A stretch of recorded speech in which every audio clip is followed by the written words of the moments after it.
আজকে নিয়ে আসলাম সদ্য মুক্তিপ্রাপ্ত দেভারা মুভির এক্সপ্লেনেশন। বেশি ইন্ট্রো দিব না, সরাসরি চলে যাচ্ছি মূল গল্পে। মুভির শুরুতে দেখতে পাই পুলিশের সব বড় বড় অফিসারদের নিয়ে হোম মিনিস্টার একটি মিটিং ডেকেছে। সেখানে হোম মিনিস্টার জানায় সামনে বছর আমাদের দেশে ক্রিকেট ওয়ার্ল্ড কাপের আয়োজন করা হয়েছে।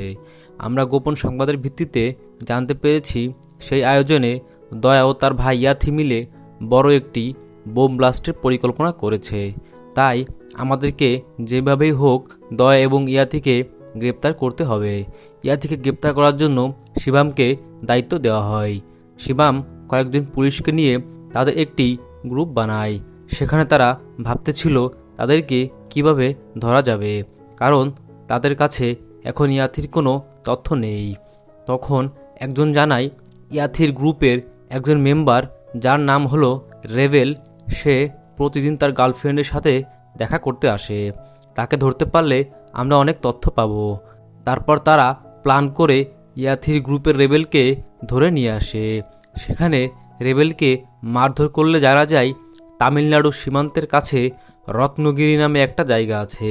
সেখানে মুরগা নামে একজন স্মাগলার রয়েছে। ইয়াথি 3 মাস আগে সেখানেই গিয়েছিল, কিন্তু এরপর সেখান থেকে আর ফিরে আসেনি।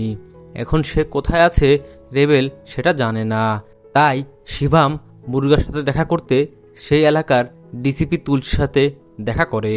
শিবাম এখানে নিজের পরিচয় একজন স্মাগলার দেয় আর বলে এখানে এসেছি মুরগার সাথে দেখা করে সমুদ্র দিয়ে কিছু মালামাল নিয়ে আসার জন্য, কিন্তু এখানে এসে জানলাম মুরগা মারা গিয়েছে। আর মুরগা সম্পর্কে কেউ যদি ভালোভাবে জানে তাহলেন আপনি, তাই আপনার কাছে জানতে এলাম। তুলসী জানায় মুরগা তো সমুদ্র দিয়ে মালামাল পাচার করতে পারবে না, সব কাজ তো করতো এই যে পাহাড়টি দেখছেন, ওই পাহাড়ের পিছনে একটি গ্রাম রয়েছে, সেই গ্রামের জেলেরা। শিবাম বলে সেখানে গিয়ে কার সাথে দেখা করতে হবে? তুলসী জানায় ভাইরার সাথে। এরপর শিবাম চলে যাচ্ছিল, তখন তুলসী পিছন থেকে ডাক দিয়ে বলে কি ভাবছেন আমি একজন পুলিশ হয়ে আরেকজন পুলিশকে চিনতে পারবো না? যাই হোক, সেখানে সাবধানে যাবেন। শিবাম পরে ভাইরার সাথে দেখা করে, কিন্তু ভাইরা জানায় তারা এখন আর এসব করে না। এরপর শিবামরা সমুদ্রের পাড়ে আসে, তখন তাদের সাথে সিঙ্গাপ্পার দেখা হয়। সিঙ্গাপ্পা তার সাথে তাদেরকে সমুদ্রে নিয়ে যায় নৌকায় করে। তখন সিঙ্গাপ্পা বলে এই সমুদ্র দিয়ে যেই মালামাল পাচার করবে সেই মরবে। তখন শিবাম বলে কেন এমন হয়? সিঙ্গাপ্পা বলে সে অনেক বড় গল্প। শিবাম বলে সেই গল্প শুনতে চায়। তখন সিঙ্গাপ্পা দেবারাকে গল্প বলতে শুরু করে। এরপর তাদেরকে ফ্ল্যাশব্যাক দেখানো হয়। ডিজিপি তুলসী ও মুরগা সমুদ্রের পাশে দাঁড়িয়ে আছে।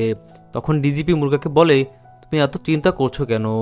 ওরা মালামাল নিয়ে ঠিকই চলে আসবে, সেখানে দেবা আছে, চিন্তার কিছু নেই। তখন দেখা যায় দেবারা সফলভাবে মালামাল নিয়ে পাড়ে এসে পৌঁছায়। দেবা আর ভাইরা হচ্ছে একে অপরের অনেক ভালো বন্ধু। এরপর দেবারার ফ্যামিলিকে দেখানো হয়, তার একটা বাচ্চা, বউ এবং মাকে দেখানো হয়। দেবরা গ্রামের সবাইকে সহযোগিতা করত, তাই গ্রামের সবাই দেবারাকে অনেক ভালোবাসত। এর কিছুদিন পর দেবারা ও তার বন্ধু ভাইরা মিলে আবার মালামাল পাচারের জন্য সমুদ্রে যায়। তখন তারা পুলিশের হাতে ধরা পড়ে যায়। পুলিশ অফিসার তাদের সবাইকে আটকে তাদের সবার উদ্দেশ্যে বলে তোমাদেরকে ওরা ব্যবহার করছে, তোমাদের মাধ্যমে ওরা মাদকদ্রব্য গান সাপ্লাই করছে। এসব দিয়ে ওরা দেশের সবখানে বোম ব্লাস্ট ও ডাকাতি করে। কিছুদিন আগে তোমাদের গ্রামেও এসব এসেছে, তোমাদের গ্রামের অনেকে মারা গিয়েছে সেই ঘটনায়। এটা শুনে দেবারার মাথা নষ্ট হয়ে যায়। যাদের জন্য তারা মালামাল পাচার করছে সেই মালামাল দিয়ে তাদের লোকজনকেই মারছে। পুলিশ অফিসার যখন তাদেরকে বোঝাচ্ছিল, এই সময় ভাইরাসহ তাদের লোকজন পুলিশের উপর আক্রমণ করে বসে। সেখানে দেবারা সবাইকে আটকে দেয়। এক সময় পুলিশ অফিসারকে বাঁচানোর জন্য দেবারা তার প্রিয় বন্ধু ভাইরার বিরুদ্ধে যেতে হয়। ভাইরা তখন থেমে যায়, আর দেবারা তখন সেই পুলিশ অফিসারকে কথা দেয় এই সমুদ্র দিয়ে আর কোনো অস্ত্র পাচার হবে না। দেবারা মালামাল নিয়ে সমুদ্র সৈকতে ঠিকই আসে, কিন্তু সেই মালামালগুলো মুরগাকে দেয় না। দেবারা সেই মালামালগুলো পাহাড়ের উপর থেকে ফেলে দেয়, যার ফলে সব বোম ব্লাস্ট হয়ে নষ্ট হয়ে যায়। দেবারা তখন সবাইকে জানিয়ে দেয় এখন থেকে সমুদ্র দিয়ে আর কোনো অস্ত্র পাচার হবে না। এতে ভাইরা অনেক রেগে যায়, কারণ ভাইরা চায় মুরগার সাথে কাজ করতে। এরপর থেকে ভাইরা আর দেবারা আলাদা হয়ে যায়। ভাইরা যখনই সমুদ্রে মালামালের জন্য লোক পাঠায়, দেবারা তাদের সবাইকে মেরে ফেলে। এভাবেই দুজন দুজনের শত্রু হয়ে ওঠে। ভাইরার এখন একটাই চিন্তা, কিভাবে দেবারাকে মেরে ফেলবে। তাই ভাইরা একটা প্ল্যান করে তার ভাইয়ের সাথে। দেবারার কাছের একজন রায়াপ্পার অন্ধ বোনের সাথে বিয়ে ঠিক করে। ভাইরা জানে রায়াপ্পার বোনের বিয়েতে দেবারা আসবে, আর সেই সুযোগে তারা দেবারাকে মেরে ফেলবে। প্ল্যান মোতাবেক বিয়ের দিন রায়াপ্পাকে অনুরোধ করে ভাইরা সেখানে আসে। রায়াপ্পা ভাইরাকে সমুদ্রের পাড়ে যেতে বলে। ভাইরা রায়াপ্পাকে ব্ল্যাকমেল করে, বলে তুমি যদি আমার কথা না শোনো তাহলে তোমার পরিবারকে মেরে ফেলবো। তাই বাধ্য হয়ে রায়াপ্পা ভাইরাকে বলে সমুদ্রে কিছু লোক মালামাল পাচার করতে গিয়েছে। এই কথা শোনা মাত্র দেবারা সেখানে চলে যায়, কিন্তু সেখানে কেউ ছিল না। দেবারা মদ পান করায় শরীরটা ভালো লাগছিল না, তাই সে সেখানে শুয়ে পড়ে। ঠিক তখনই দেবারার উপর আক্রমণ হয়। এখানে সেই লেভেলের একটি অ্যাকশন সিন দেখানো হয়। এখান থেকে সিন চলে যায় পরের দিন সকালে, যেখানে সবাই এসে দেখে একটি পাথরে কিছু লেখা আছে, আমি দেবারা, আমি এখন থেকেই পাহাড়েই থাকবো। এখন থেকে এই সমুদ্র দিয়ে যে অস্ত্র পাচার করার চেষ্টা করবে আমি তাদের সবাইকে মেরে ফেলবো। সবাই জানে দেবারা যা বলে তাই করে। দেবারার এমন লেখা দেখে সবাই অবাক হয়ে যায় এবং ভয় পায়। এরপর থেকে সমুদ্র দিয়ে কেউ আর অস্ত্র পাচার করার সাহস পায় না। এরপর সিন শিফট হয়ে যায় কয়েক বছর পরে। ঘটনা দেখানো হয় দেবারার ছেলে এখন অনেক বড় হয়ে গিয়েছে। এখন এখানকার সবাই মাছ ধরে তাদের জীবন জীবিকা চালায়। দেবারার ছেলে বাসায় গিয়ে তার মা দাদিকে বোঝায় তার বাবা আর ফিরে আসবে না, আসলে এতদিনে ফিরে আসতো, কারণ দেবারার জন্য দেবারার মা এবং তার স্ত্রী অপেক্ষা করত। দেবারার ছেলে নাম ভাড়া, যে দেখতে হুবহু দেবারার মতো। অন্যদিকে দেখা যায় রায়াপ্পার মেয়েটিও বড় হয়ে গিয়েছে, যে ভাড়াকে মনে মনে অনেক পছন্দ করে।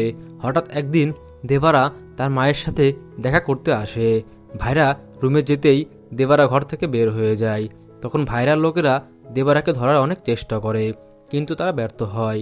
এর কিছুদিন পর মুরগা ভাইরাকে বুঝাতে থাকে সমুদ্র দিয়ে মালামাল পাচার করতে দেবারা কিছুই করতে পারবে না, কিন্তু ভাইরা তো তার বন্ধুকে চিনে, সে একবার যা বলে তাই করে। এরপর একটা প্ল্যান করে। ভাইরা তার ছেলেকে দিয়ে দেবারার মেয়েকে বিরক্ত করায়। দেবারার মেয়ে গিয়ে সেটা তার মাকে বলে। ভাড়া সেটা জানতে পেরে ভাইরার ছেলেকে অনেক মারধর করে, কিন্তু সে এখানে কাউকে হত্যা করে না, কারণ এসব ভাড়া পছন্দ করে না। কিন্তু তাও পরের দিন জানা যায় ভাড়া নাকি ভাইরার লোকদের মেরে ফেলেছে। তাই ভাড়া গিয়ে ভাইরাকে বুঝিয়ে আসতে চায় সে ওদের ইচ্ছে করে মারেনি, সে তো শুধু শাসাতে চেয়েছিল, সেজন্য তাকে ক্ষমা করে দেয়। তখন ভাইরা বলে, তুমি যদি ক্ষমা পেতে চাও তাহলে আমাকে তোমার একটা কাজ করে দিতে হবে। ভাড়া বলে, কি কাজ? আমাদের ছেলের সাথে তোমাকে সমুদ্রে যেতে হবে, তাহলে তোমার বাবা তোমাকে দেখে কাউকে মারবে না। ভাড়া এই কথাটি শুনে রাজি হয়ে যায়। ভাড়া তাদের সাথে সমুদ্রে চলে যায় মালামাল পাচার করতে। হঠাৎ সেখানে হালকা ঝড়ো হাওয়া শুরু হয়, যার ফলে ধীরে ধীরে সমুদ্র উত্তাল হতে থাকে। সবাই ভাবতে থাকে দেবারা এসে গেছে, তাই তারা না দেখে পানিতে গুলি ছুটতে থাকে। অনেকে আবার সমুদ্রে নেমে দেবারাকে খুঁজতে থাকে। তখন দেখা যায় দেবারা পানির নিচে একজন একজন করে মেরে ফেলেছে। দেবারাকে দেখা যায় সে একটি জ্বলন্ত নৌকার উপর দাঁড়িয়ে আছে। অন্যদিকে দেবারা স্ত্রী সিঙ্গাপ্পাকে বলেছিল, আপনি তো জানেন দেবারা কেমন, ভুল পথে গেলে সে তার সন্তানকেও মেরে ফেলবে, আপনি আমার ছেলেকে ফিরিয়ে নিয়ে আসুন। তখন সিঙ্গাপ্পা বলে, তোমার স্বামী দেবারা অনেক আগেই না ফেরার দেশে চলে গিয়েছে। এই কথা শুনে ভাড়ার মা হতবাক হয়ে যায়। এত বছর ধরে এই সমুদ্রে মালামাল পাচারকারীদের যা হয়েছে তার কিছুই তার স্বামী করেনি। তখন আমাদের ফ্ল্যাশব্যাকে এই মুভির আসল টুইস্ট দেখানো হয়। ভাইরা দেবারার বেশ ধরেই সবাইকে মারছে।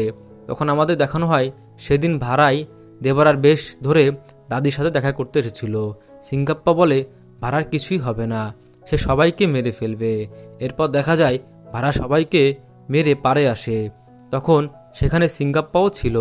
তখন ভাড়া বলে, সে যদি এখন বেঁচে থাকে তাহলে সবাই বলবে দেবারা পক্ষপাতিত্ব করেছে, সে নিজের ছেলেকে মারে নাই, আর নিজের বাবার নামে এমন অপবাদ সহ্য করতে পারবে না ভাড়া। তাই ভাড়া নিজেই সেখানে আত্মহত্যা করে, যাতে সবাই এটা জানে দেবারা তার দেওয়া ওয়াদা রেখেছে। সেখান থেকে সিন চলে আসে বর্তমানে। শিবাম সিঙ্গাপ্পাকে জিজ্ঞেস করে, ভাড়া না হয় নিজেই মারা গেল, কিন্তু দেবারাকে কে মেরেছিল, কিভাবে মারা গেল, আর ওই পাথরের লেখাটাও বা কে লিখেছিল। তখন আমাদেরকে আরও একটি ফ্ল্যাশব্যাক দেখানো হয়। সেদিন সমুদ্র পাড়ে সিঙ্গাপ্পাও ভাড়া এসেছিল। তারা এসে দেখে দেবারা প্রায় মৃত্যু সজ্জায়। তখন সিঙ্গাপ্পা ভাড়াকে দিয়ে দেবারাকে মেরে ফেলে, যাতে দেবারা আর কষ্ট না পায়। আর সিঙ্গাপ্পাই পাথরের সেই লেখাটা লিখেছিল। আর এখানেই দেবারার পার্ট 1 শেষ হয়ে যায়। দ্বিতীয় পার্টে হয়তো আমরা এই মুভির শুরুতে যে ভিলেনের নাম শুনতে পেরেছি, ইয়াতি, তাকে দেখতে পাবো। আশা করি মুভি এক্সপ্লোরেশনটি আপনাদের ভালো লেগেছে। ভালো লাগলে অবশ্যই চ্যানেলটি সাবস্ক্রাইব এবং ভিডিওতে একটু লাইক করে দিবেন।